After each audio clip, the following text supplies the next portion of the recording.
Ngopi bareng Winda kali ini aku mau bahas mengenai pembelian properti dengan cara bayar KPR versus tunai. Membeli properti ada beberapa pilihan opsi cara bayar. Nah, kalau teman-teman beli propertinya primary atau dari developer biasanya ada beberapa pilihan nih. Selain teman-teman bisa beli dengan cara bayar cash, ada juga pilihan cara bayar cash bertahap dan juga KPR. Tapi kalau teman-teman beli propertinya secondary, nah ini biasanya cara bayarnya cuma dua, cara bayar cash ataupun cara bayar KPR.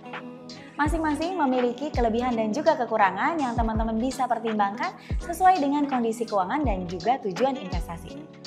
Berikut perbandingannya beli rumah cash dan juga KPR. Nah, yang pertama kita bahas kalau beli rumah secara cash dulu ya.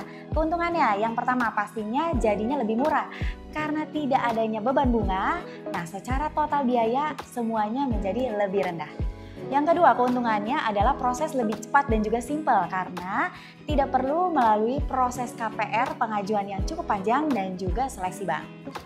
Yang ketiga, langsung memiliki rumah secara penuh karena tidak ada resiko gagal bayar ataupun penyitaan oleh dari pihak bank. Nah, yang keempat, lebih fleksibel pada saat menjual karena tidak melalui bank, jadinya pastinya bisa dijual kapan aja tanpa harus melunasi cicilan dari bank dulu. Nah, sekarang kita bahas kekurangannya kalau beli secara cash. Nah, yang pertama pastinya modalnya besar di awal. Nah, jadinya kalau teman-teman budgetnya terbatas, dana cadangannya pasti jadi banyak berkurang. Nah, yang kedua, peluang investasi juga jadi berkurang karena tadinya modal cadangannya ini sudah langsung disetor semua untuk membeli rumah secara cash. Sekarang kita bahas beli rumah secara KPR, keuntungannya apa? Nah, bisa beli dengan harga yang sangat terjangkau karena DP-nya ini bisa kecil banget nih. Apalagi sekarang ya, kalau launching produk baru, developer menyediakan DP 0%. Nah, ini cocok banget kan buat kamu yang mau saving dana. Yang kedua, dapat menggunakan uang teman-teman untuk investasi lainnya. Nah, jadinya karena belinya secara KPR, sisa uangnya ini teman-teman bisa alokasikan untuk bisnis misalnya ataupun untuk peluang investasi yang lain. Yang terakhir, cicilannya bisa disesuaikan dengan kemampuan ataupun penghasilan teman-teman. Tapi ada juga nih kekurangannya kalau teman-teman beli secara KPR.